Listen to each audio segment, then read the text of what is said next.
The stars had seen many empires rise and fall, but none had been as cruel as the Verith Dominion. For 10,000 years, the Verith had conquered everything in their path. They had destroyed 63 species. They had burned worlds and enslaved billions. Their emperor, Kalos Verith, was over 1,000 years old. He had never known defeat. He had never known fear. To him, other species were nothing more than insects waiting to be crushed. So when the small blue planet called Earth refused to join the Galactic Concord, Emperor Kalos saw it as an insult. The Concord was a union of 4,000 spacefaring civilizations. Every species that reached the stars eventually joined. It was safer that way. The galaxy was a dangerous place, and the Verith were the most dangerous thing in it. But humans said no. They had expanded to 17 colony worlds. They had built ships and stations. Yet they kept to themselves. They traded little. They shared nothing. They simply existed, quiet, alone, watching. The Concord ambassadors thought humans were foolish. Some thought they were afraid. A few old species whispered different theories, but no one listened to them. Emperor Kalos decided to teach humanity a lesson. He sent his finest armada. 3,000 warships crossed the void of space toward Earth's solar system. Each ship was a mountain of metal and fire. Each one had destroyed worlds before. The fleet was led by the Emperor himself aboard his flagship, the Divine Fury. It was the largest warship ever built. Its weapons could crack a moon in half. The Galactic Concord sent observers to watch. They set up a monitoring station at the edge of the solar system. Ambassadors from hundreds of species gathered to witness what they believed would be humanity's last day. "Such a waste," said Ambassador Trell of the Novari. She was a tall being with silver skin and sad eyes. "They could have simply joined us. Now they will burn." "They were arrogant," replied Ambassador Crix of the Moldari. He had no sympathy for humans. Arrogance has a price. The Verith fleet entered the solar system like a swarm of metal locusts. They passed the outer planets without slowing down. Their sensors swept across human stations and settlements. Everything they saw confirmed what they already believed. Human technology was primitive. Human defenses were weak. This would not be a battle. It would be an execution. Emperor Kalos stood on the bridge of the Divine Fury. His gray skin was covered in ritual scars from 100 conquests. His 4 eyes burned with cold amusement. He had done this so many times before. The script never changed. First came the ultimatum. Then came the begging. Then came the fire. He opened a channel to Earth. "People of Earth," his voice echoed across the planet. "You have 1 hour to surrender. Send your leaders to kneel before me. Give us your resources, your technology, and your obedience. Do this, and some of you may live. Refuse, and your world will become ash. Your children will become slaves. Your history will be forgotten. You have 1 hour." The message ended. The Emperor leaned back in his throne and waited for the panic to begin. But there was no panic. Earth was silent. The Emperor frowned. His officers checked their equipment. The transmission had been received. Every human on the planet had heard his words. Yet there was no response. No terrified leaders begging for mercy. No military channels exploding with desperate orders. Nothing. Just silence. "Perhaps they are too afraid to speak," suggested General Voy, the Emperor's most trusted commander. "Perhaps," the Emperor agreed. But something felt wrong. He had conquered 63 species. He knew what fear looked like. This was not fear. This was something else. He shook off the feeling. It did not matter. Humanity's silence would not save them. "Begin the attack," he ordered. "Destroy their orbital stations. Show them we are not patient." The fleet opened fire. Plasma lances cut through space like burning spears. They struck the human stations in orbit around Earth. Metal melted. Structures collapsed. Debris rained down toward the planet below. At the Concorde monitoring station, the ambassadors watched in grim silence. Some looked away. Others recorded everything. This was history. Dark history, but history nonetheless. "It is done," Ambassador Crick said. "Humanity will surrender now." But humanity did not surrender. Instead, something strange happened. Across the solar system, human colonies went dark. Not destroyed. Their power signatures simply vanished. One by one, 17 worlds fell silent. "What is happening?" Ambassador Trell asked. Her instruments showed nothing.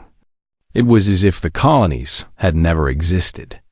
On the Divine Fury, General Vorm reported the same thing to the Emperor. "My lord, we are losing contact with our scouts. Something is interfering with our sensors." Emperor Kalos stood up slowly. For the first time in centuries, he felt a cold sensation in his chest. It was unfamiliar. It took him a moment to recognize it. It was doubt. Deep beneath the mountains of Earth, in a facility that had not been used for 300 years, Admiral Chen Wei stood before a console. Red lights blinked across the panel. Behind her, 100 officers worked in focused silence. They had trained for this moment their entire lives. They had prayed it would never come. Now it was here. Admiral Chen was 60 years old. Her hair was gray, and her face was lined with years of worry. She had commanded Earth's secret defense force for 2 decades. She knew what humanity had built. She knew what they were capable of. And she knew that once they revealed their true strength, nothing would ever be the same. She looked at the main screen. It showed the Vareth fleet in orbit. 3,000 ships. Millions of soldiers. An emperor who had never lost. He was about to lose now. She pressed her hand against the console. A scanner read her palm. A voice recognition system waited for her words. "Prometheus Protocol," she said quietly. "Authorization Chunwei Alpha 77. Confirm activation." The system processed her command. Across the solar system, hidden machines began to wake. Power flowed through circuits that had been dormant for centuries. Weapons that should not exist began to charge. Admiral Chun closed her eyes for a moment. She thought about the lives that would end today. Not human lives. Vareth lives. Millions of them. They had come to destroy her world. They had come to enslave her people. They would receive no mercy. She opened her eyes and spoke into her comm. "All stations, this is Admiral Chun. The enemy is here. They have made their choice. Now we make ours." She paused. "God forgive us all." Above Earth, the Vareth fleet continued its bombardment, unaware that they had just made the worst mistake in galactic history. The silence was about to end, and the galaxy would never forget what came next. The Concorde ambassadors stared at their screens in confusion. Something was wrong with their sensors. The readings made no sense. "This equipment must be broken," Ambassador Crix muttered. He tapped his console with growing frustration. These energy signatures cannot be real. But the equipment was not broken, and the signatures were very real. Across the solar system, space itself seemed to shimmer and twist. In places that had appeared empty moments before, massive structures began to appear. They materialized like ghosts becoming solid, their cloaking fields dissolving to reveal what had been hidden for 3 centuries. Ambassador Trell felt her blood turn cold. She had studied human history. She had read about their wars, their struggles, their capacity for both creation and destruction. She had always believed that humanity was a young species with great potential but limited power. She had been wrong. "What are those?" she whispered. The answer came from the oldest ambassador in the room. He was from the Luminari, a species so ancient that they had watched stars form and die. He rarely spoke, but now his voice cut through the silence like a knife. Those are what humanity has been building while the galaxy ignored them. Those are what they hid from us. Those are the reason they stayed alone. The structures were battle stations. Thousands of them. They hung in space like metal flowers of death, each one bristling with weapons that the Concord had never seen before. The sensors counted them one by one. When the counting stopped, the number was 12,000. 12,000 battle stations, hidden in folded space, waiting. But that was not the worst part. On the bridge of the Divine Fury, Emperor Kalos watched his tactical display with growing horror. His officers were shouting. His commanders were screaming orders. But nothing could prepare them for what emerged from the asteroid belt. They were ships. But calling them ships was like calling an ocean a puddle. They were mountains. They were moons. They were weapons of such scale that the Emperor's mind struggled to comprehend them. 7 of them. Each one the size of a small moon. Each one covered in weapons that glowed with terrible energy. Each one moving toward the Vareth fleet with slow, unstoppable purpose. What are those things? General Vaughn asked. His voice was barely a whisper. The Emperor said nothing. He could not speak.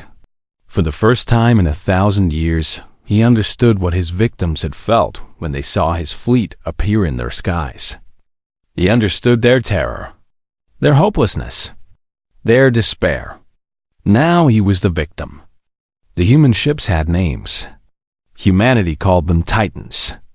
They had built them over 200 years, hiding them inside hollowed-out asteroids. Each Titan carried enough firepower to crack a planet in half. Each one was crewed by 10,000 soldiers who had trained their entire lives for this moment. And now all 7 of them were awake. Admiral Chun watched the tactical display from her command center. The Vareth fleet had stopped firing. They were frozen in place, trying to understand what was happening. She could imagine their confusion, their fear. She felt no sympathy. These creatures had destroyed 63 species. They had enslaved billions. They had come to her world to do the same thing. They had attacked her stations. They had killed her people. Now they would learn why humanity had stayed quiet for so long. She opened the communication channel. Her voice reached every ship in the Vareth fleet. It reached the Concord monitoring station. It reached every corner of the solar system. This is Admiral Chen Wei of the Earth Defense Force. You came to our home with weapons drawn. You attacked our stations. You threatened our children. You gave us 1 hour to surrender. She paused. When she spoke again, her voice was cold as space itself. Your hour is over. You were warned. You chose violence. Now witness consequence. Emperor Kalos heard her words. He heard the calm in her voice. And in that moment, he understood something terrible. Humanity had not been afraid. Humanity had not been hiding from the galaxy because they were weak. They had been hiding because they knew what they were. They knew what they could do. And they had hoped, desperately hoped, that they would never have to show it. The Vareth had forced their hand.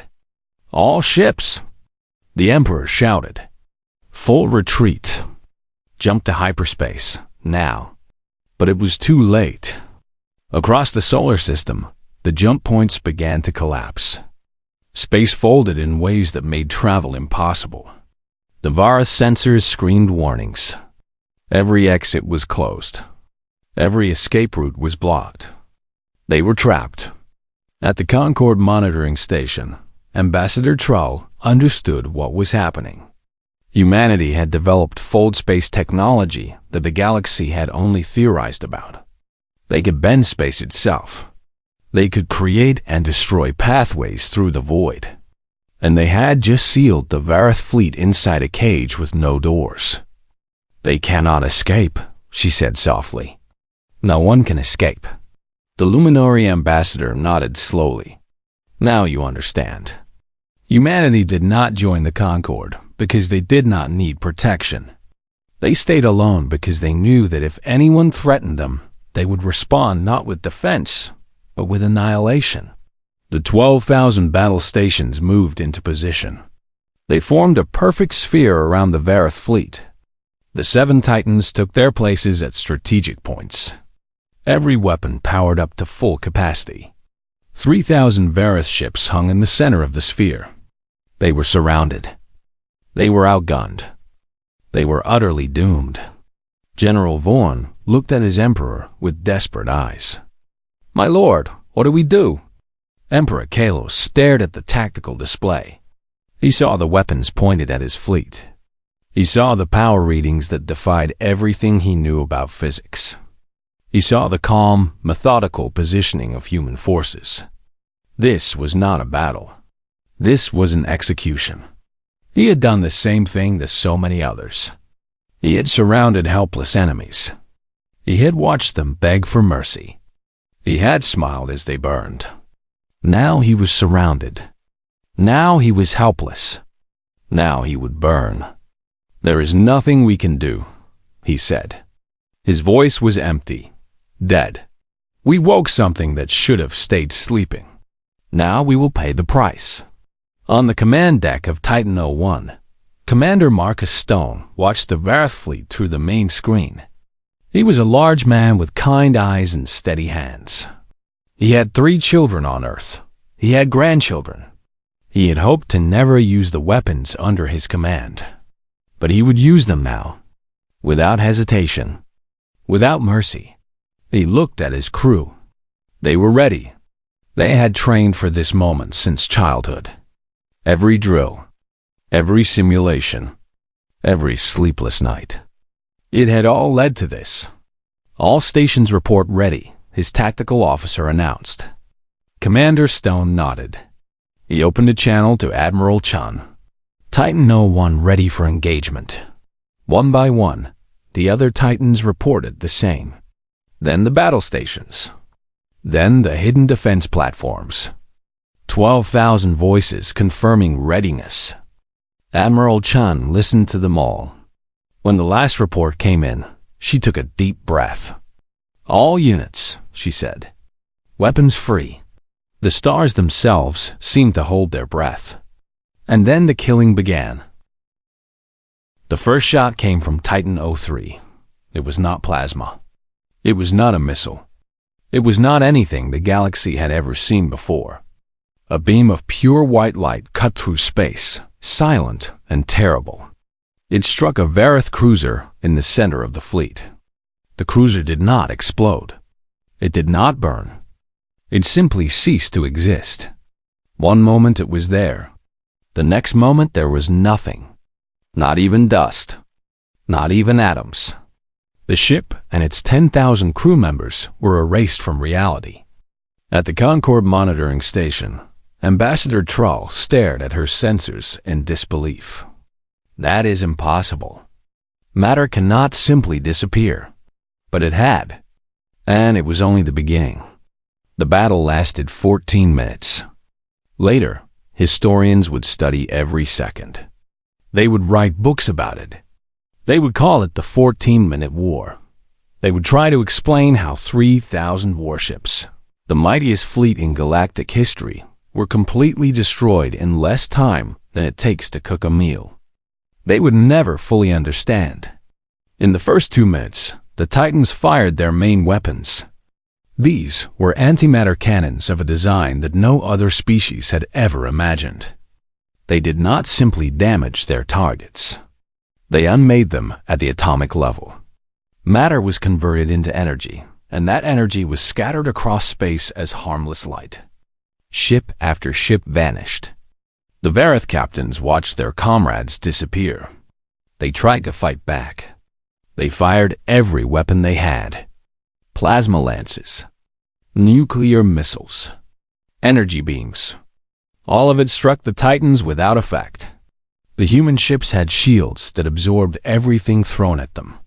"Focus fire on the nearest Titan," General Vaughn screamed. "Concentrate all weapons." 100 Varith ships turned their guns on Titan 07. They fired together. A storm of destructive energy slammed into the human vessel. The light was blinding. The power was enough to destroy a continent. When the light faded, Titan 07 was undamaged. Not even scratched. "That is impossible," General Vaughn whispered. "Nothing can survive that." But the Titans were not ordinary ships. They were humanity's answer to every threat the universe could offer. Their hulls were made from materials that the Concord had never discovered. Their shields bent space itself, redirecting energy away before it could make contact. They were unstoppable. By minute 5, half the Varith fleet was gone. The remaining ships scattered, trying to find some way to escape. But there was nowhere to go. The fold space barriers held firm. Every direction led back to the killing ground. Some captains tried to surrender. They broadcast messages of peace. They begged for mercy. Their signals went unanswered. The human weapons kept firing. Admiral Chun watched the destruction from her command center. Her face showed no emotion. She had given the Varith a chance to leave. She had warned them. They had chosen to attack anyway. Now there was no stopping until the job was done. This was not cruelty. This was survival. If any Varith ship escaped, they would return with more forces. The Varith would never stop. They had proven that with 63 other species. The only way to end the threat was total elimination. At minute 6, the battle stations joined the attack. 12,000 platforms opened fire simultaneously. The precision was perfect. Each station targeted a specific ship. Each shot hit exactly where it was meant to hit. The Varith fleet had used formation tactics to protect their weaker vessels with their stronger ones. It did not matter. The human weapons punched through battleships like they were paper. They ignored shields. They melted armor. They turned proud warships into expanding clouds of gas.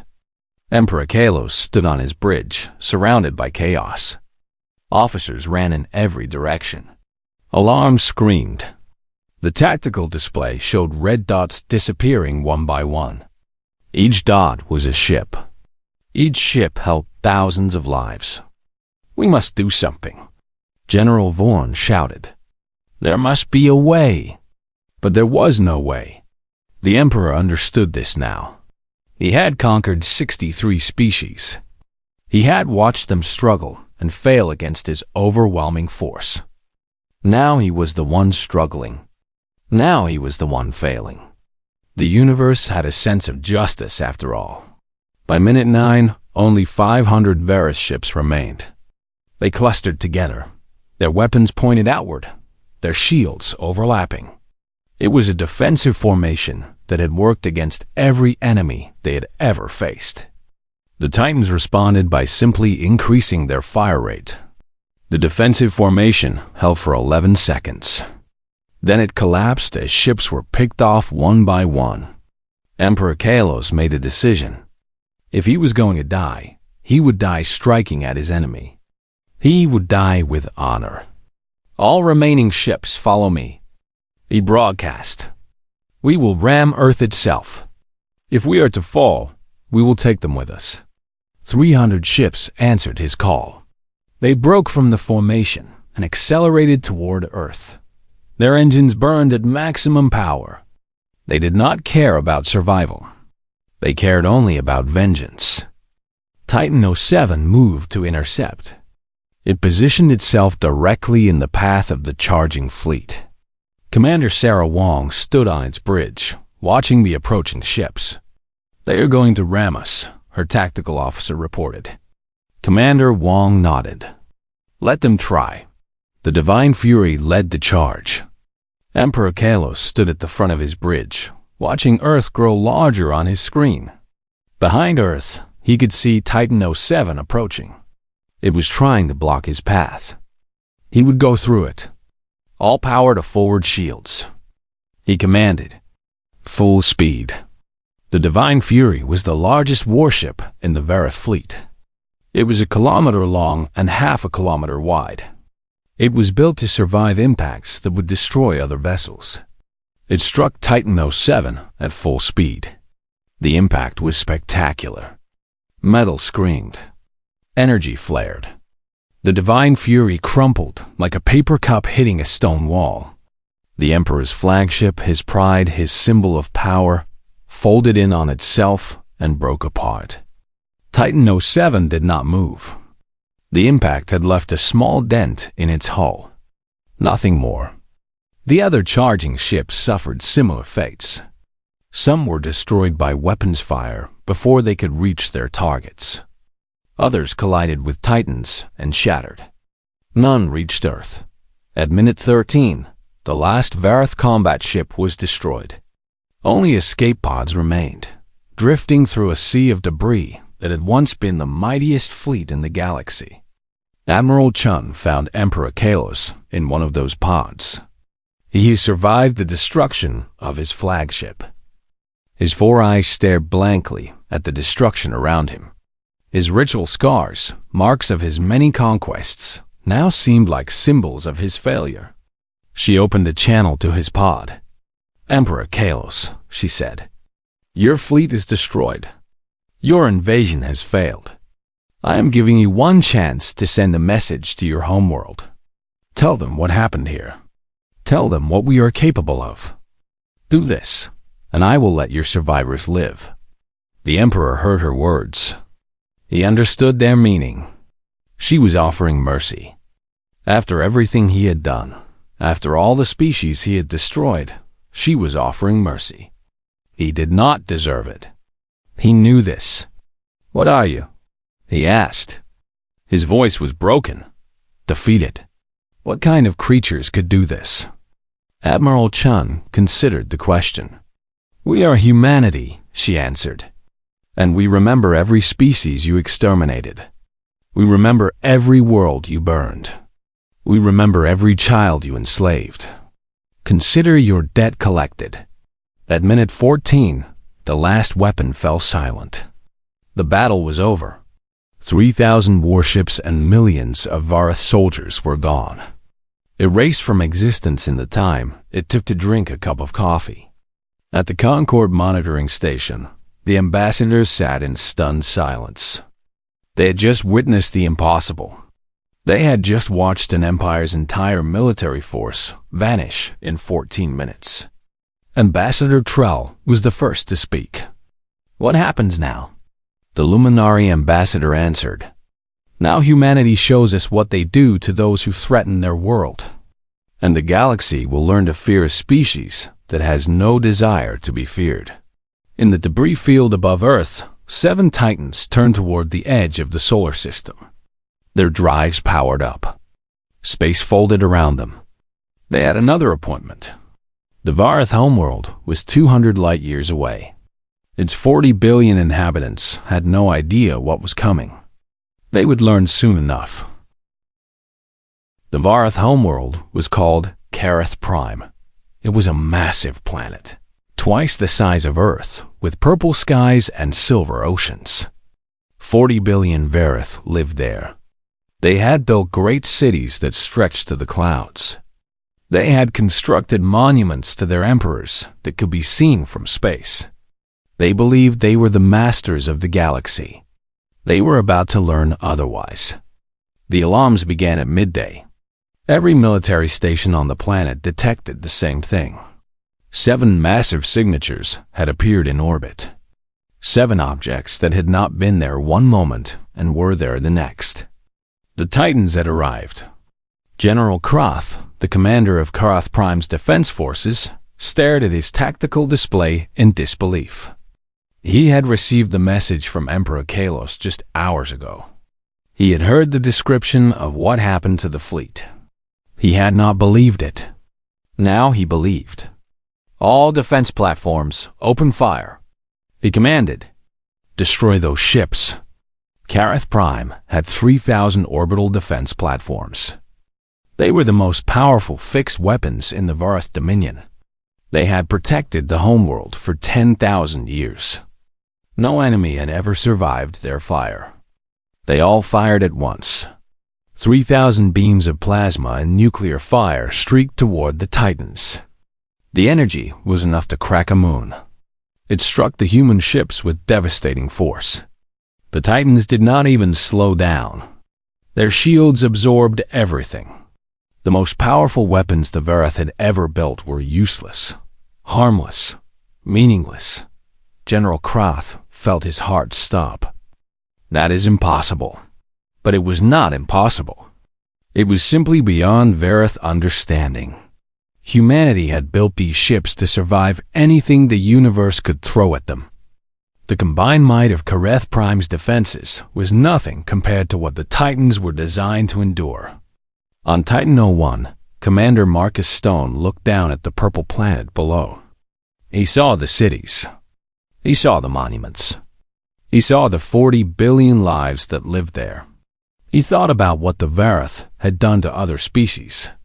The burning worlds. The enslaved children. The extinction of entire civilizations. Part of him wanted to destroy this planet the same way they had destroyed so many others. But humanity was not like the Vareth. They would not become the monsters they were fighting. All Titans, begin targeted strikes, he ordered. Military installations only. No civilian targets. No unnecessary deaths. The order went out to all 7 ships. And then the Titans opened fire. But they did not bomb cities. They did not destroy homes. Their weapons struck with surgical precision, hitting only military targets. Orbital platforms vanished. Shipyards melted. Weapons factories crumbled. Military academies were reduced to rubble. Across the planet, the Vareth military machine began to collapse. Bases that had stood for thousands of years were destroyed in seconds. Ships that were still being built were erased before they could launch. Training grounds where future soldiers learned to fight were turned into smoking craters. And it was not just Kareth Prime. Across the 200 systems of the Vareth Dominion, more human ships appeared. Not Titans, but smaller vessels that humanity had kept hidden even longer. They emerged from fold space at every Vareth military installation in the Empire. And they began the same process of systematic destruction. In 14 minutes, the same amount of time it had taken to destroy the invasion fleet, humanity dismantled 10,000 years of Vareth military power. Every weapon, every shipyard, every factory, every training facility, all of it was gone. The Vareth Dominion still existed. Its people still lived. Its cities still stood. But its ability to make war was completely destroyed. On Kareth Prime, the citizens watched in terror as their orbital defenses fell silent one by one. They waited for the bombardment that would surely follow. They waited for their cities to burn. They waited for their children to die. The bombardment never came. Instead, a human ship descended through the atmosphere and landed in the central plaza of the capital city. Its doors opened, and a single human stepped out. His name was Ambassador David Chun, brother of Admiral Chun Wei. He was a tall man with gray hair and gentle eyes. He wore no armor. He carried no weapons. He walked alone into a crowd of millions of Vareth who had every reason to kill him. They did not touch him. They were too shocked, too confused, too afraid. Ambassador Chen walked to the steps of the Imperial Palace, where the Vareth government had gathered. He looked up at the frightened officials and spoke in a calm, clear voice. "People of the Vareth Dominion, I come with a message from humanity." The crowd was silent. Every eye was fixed on this strange, fearless creature. "Your emperor attacked our world. Your fleet tried to destroy our planet. Your soldiers planned to enslave our children. We had every right to destroy you in return. We had every right to burn your cities and end your species forever." He paused. The silence was absolute. We chose not to. A murmur ran through the crowd. Disbelief, confusion, hope. "We have destroyed your weapons. We have dismantled your war machine. You will never threaten another species again. But we have not touched your homes. We have not harmed your families. We have not killed your future." He gestured toward the sky, where the Titans still hung in silent orbit. "Those ships will remain here, hidden, watching. If you try to rebuild your military, we will know. If you try to attack anyone, we will stop you. This is not negotiable. This is your reality now." The Verith officials listened. Some looked angry. Some looked ashamed. Some simply looked tired. Ambassador Chung continued. "But this reality does not have to be a prison. It can be a new beginning. You spent 10,000 years building weapons. You spent 10,000 years conquering and destroying. Now you have a choice." He pointed at the great monuments that surrounded the plaza. "Build schools instead of fortresses. Build hospitals instead of warships. Build art instead of weapons. Show the galaxy that you can be more than conquerors. Show us that you can be neighbors." He stepped closer to the officials, his voice softening. "We do not hate you. We do not want revenge. We want peace. Real peace. The kind of peace where your children and our children can grow up without fear. You have one chance to create that peace. We suggest you take it." He turned and walked back to his ship. No one stopped him. No one spoke. The crowd simply watched as this strange human who had spared their world climbed aboard his vessel and flew away. Far away, at the Concord monitoring station, the ambassadors had watched everything. They had seen the military strikes. They had heard the ambassador's speech. They had witnessed humanity spare an enemy that had shown no mercy to anyone. Ambassador Trell shook her head slowly. "I do not understand. They had the power to destroy the Verith completely. Why did they show mercy?"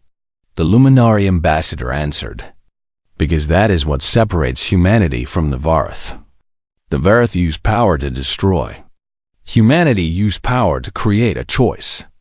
They gave the Verith a chance to become something better. And if the Verith refuse?" Ambassador Crix asked. "Then humanity will be watching, and the Verith will learn that mercy has limits."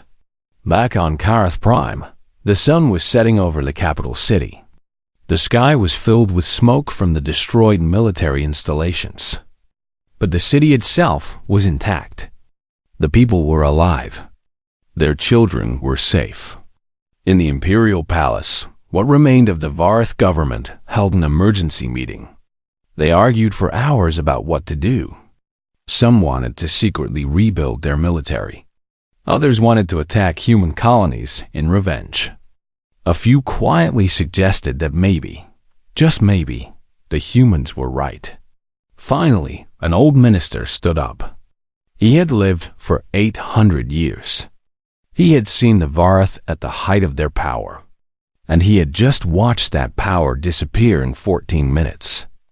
"We have two choices," he said. "We can fight and die, or we can change and live. I have seen enough death. I vote for change." The vote was close, but in the end, change won. The Verith Dominion was over. A new chapter was beginning, and humanity watched from the shadows, hoping that this time peace would last. 1 year had passed since the 14-minute war. The galaxy was a different place now. The old Galactic Concord had dissolved in the weeks following humanity's victory. 4,000 species had watched the most powerful military force in history disappear in the time it takes to eat breakfast. They had seen weapons that should not exist. They had witnessed power that made their own technology look like children's toys. They were terrified. Some species wanted to attack humanity before humanity could attack them. They argued that Earth was too dangerous to exist. They demanded preemptive strikes against human colonies. They believed that the only safety was in humanity's destruction. They were fools. Ambassador Trell of the Navari had seen the truth. She had watched the battle. She had witnessed the aftermath. She understood something that the frightened species did not. Humanity had not destroyed the Verith because they wanted power. They had not built the Titans because they wanted to conquer. They had created those weapons because they were afraid. Afraid of exactly what had happened. Afraid of species like the Verith coming to their world and destroying everything they loved. Humanity was not a threat. Humanity was a shield. She traveled to Earth to propose an alliance. She was the first alien to set foot on human soil since the war. She expected to find a planet preparing for more conquest. She expected to see factories building weapons. She expected to meet leaders planning their next campaign. She found something very different. Earth was peaceful. Its cities were full of people living normal lives. Children went to school. Parents went to work. Old people sat in parks and watched the clouds. There were no victory parades. There were no monuments to the war. There were no celebrations of Earth deaths. The humans wanted to forget. Admiral Chen Wei met Ambassador Trell at the landing site. The Admiral looked tired. Her eyes carried a weight that had not been there before the war. She had ordered the deaths of millions. Even though those millions had been enemies, even though they had been trying to destroy her world, the weight of those deaths sat heavy on her soul. "Welcome to Earth, Ambassador," she said. "I hope you come in peace." Trell noticed that the Admiral was not wearing a uniform. She was dressed in simple civilian clothes. There were no guards around her. No weapons visible. Just an old woman standing in a garden. "I come with a proposal," Trell said. "The Concord has collapsed. The galaxy is in chaos. We need leadership. We need someone to show us a new way forward." Admiral Chun smiled sadly. "And you think that should be us? The species that just erased an empire in 14 minutes? Yes, because you showed that power does not have to mean cruelty. You could have destroyed the Verith completely. You did not. That is the kind of leadership the galaxy needs." The Admiral was quiet for a long moment. She looked up at the sky, where clouds drifted peacefully overhead. Somewhere up there, the Titans were hidden, watching, waiting. She hoped they would never be needed again. "We will help," she finally said. "But we will not lead. Leadership means power, and power corrupts. We have seen what happens to species that accumulate too much power. They become like the Verith. We will not become that." And so a new alliance was born. Not the old Concord, where species competed for influence and power. Something different. The Concord of Sentience, it was called. Its principles were simple. No aggressive expansion. No conquest. No slavery. Protection for developing species. Justice for those who committed war crimes. Humanity took a seat at the table, but they did not sit at the head. They offered advice. They shared technology. They helped write the new laws. But they refused to rule. Some species did not understand. They saw humanity's power and wondered why they did not use it. They saw the Titans and wondered why they were not conquering the galaxy. They saw the weapons and wondered why they were not pointed at new targets. They did not understand that this was exactly why humanity had hidden for so long. On Kareth Prime, the Verith were changing. It was slow. It was painful. Thousands of years of military culture could not be erased in a single year. Many Verith still hated humanity. Many still dreamed of revenge. But they could not act on those dreams. The human monitoring systems watched everything. Any attempt to build weapons was stopped before it began. Some Verith turned their energy to other things. Scientists who had designed weapons now designed medical equipment. Engineers who had built warships now built bridges. Artists who had created propaganda now created beauty. A new generation of Vareth children was growing up. They had never known the old empire. They had never seen the conquest fleets. They had only heard stories about the 14 minutes that changed everything. To them, the old ways were history. The new ways were simply how things were. There was hope, small hope, fragile hope, but hope nonetheless. Admiral Chen Wei retired from military service 6 months after the war. She could not bear the weight of command anymore. Every time she closed her eyes, she saw the Vareth ships disappearing. She heard the silence of millions of lives ending. She felt the terrible ease of destruction. She became a teacher instead. She founded a school for military officers, but it was not a school that taught tactics and weapons. It was a school that taught ethics, philosophy, the meaning of power and the responsibility that came with it. Power without restraint is just another form of tyranny, she told her students. We did not defeat the Vareth to become them. We defeated them so that no one would have to be them. Remember this, always. The Titans were moved to deep space, hidden once more. Their crews were released from service and returned to normal lives. The weapons that had ended an empire gathered dust in the darkness between stars. Humanity hoped they would never be needed again. 5 years later, a young Vareth girl named Sira walked through the gardens of what had once been a military academy. It was now a museum, dedicated to the history of the Vareth people. Not just the conquests, not just the victories. All of it, the good and the bad, the pride and the shame. Her grandmother walked beside her, holding her small hand. "Grandmother," Sira asked, "what happened to the old empire? The one in the stories?" The grandmother looked at the statues around them. They showed Vareth leaders from throughout history. Some had been conquerors. Some had been tyrants. Some had been heroes. All of them were part of who the Vareth had been. "We thought we were gods," the grandmother said softly. "We thought nothing could stop us. We took what we wanted and destroyed anyone who stood in our way. What changed?" Sira asked. The grandmother pointed at the sky, where the stars were beginning to appear in the evening darkness. "We met something that reminded us we were not gods. We were just another species in a galaxy full of species. No more special than anyone else. No more powerful than anyone else. We had simply never met anyone who could prove it."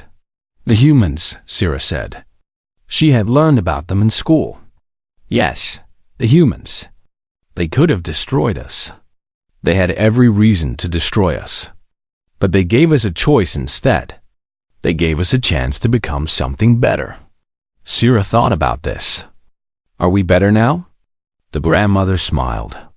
It was a sad smile, full of memories and regrets. But there was hope in it too.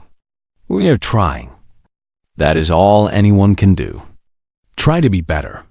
Try to learn from our mistakes. Try to build something worth keeping." She squeezed her granddaughter's hand.